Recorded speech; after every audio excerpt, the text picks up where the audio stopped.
With significant investments by multiple Tata companies, including Tata Steel, Tata Power, TCS, Tata Consumer Products, Indian Hotels, and many others, the Tata Group employs over 50,000 people already in the state of Odisha directly, and another 50,000 people indirectly. The Tata Group of companies, and more specifically Tata Steel, has invested over 75,000 crores in the last 5 years, most of it since the last summit that we had, and we will continue to invest to grow in the state of Odisha for multiple reasons. We've seen that, as many of my colleagues from the industry have mentioned, that this is one of the easiest and most business-friendly states to operate in.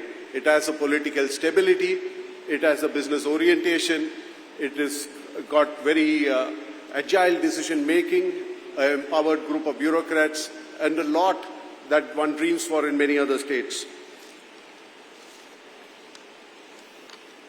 Over the last few years, Tata Steel has not just built the Kalinganagar steel plant, which it continues to expand, but has also invested in acquiring the erstwhile Bhushan steel plant, as well as the Nilachal Ispat more recently.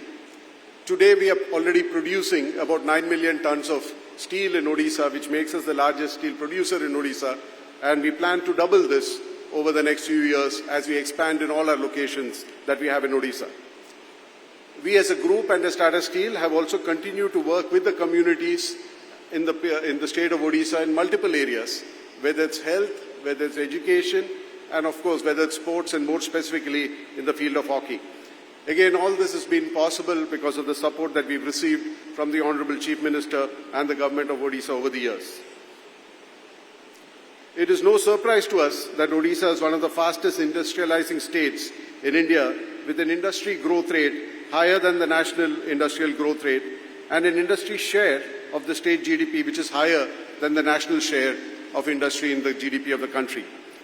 Odisha has also been successful in creating an investment climate that is attracting investments in multiple sectors and from multiple companies from India and overseas.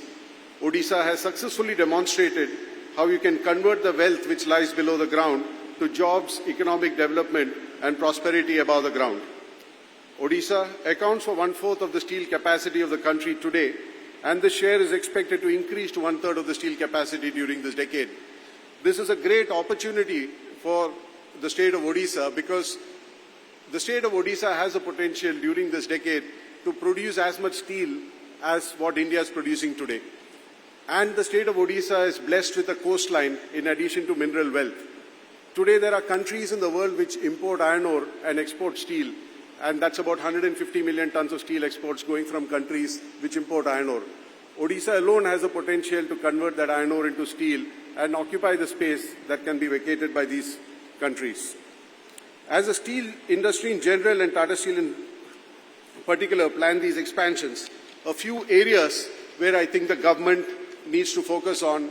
I know we've got a lot of help in these areas, but obviously as we plan our expansion, we want the government also to keep pace with our plans. And I think one area, as was mentioned by Mr. Sajan Jindal earlier, is infrastructure, because any steel plant means movement of 3 to 4 times the material that you're producing, and that means the rail infrastructure, the port infrastructure, the road infrastructure, all that needs to be upgraded much more than it is today to keep up with the pace of steel investments that's happening.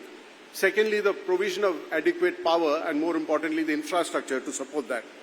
Raw material security through sustainable policies supporting sustainable mining, facilitation of installing of slurry pipelines, because that helps in moving the raw materials that's required to the steel plants, and also obviously making sure, as we've always had, the support that is required to move fast on these investments. Once again, a great privilege for us as a group, for us as Tata Steel, to be associated with the state of Odisha, and I wish this investment summit all the very best. I'm sure if the past is any indication to go by, the future looks bright.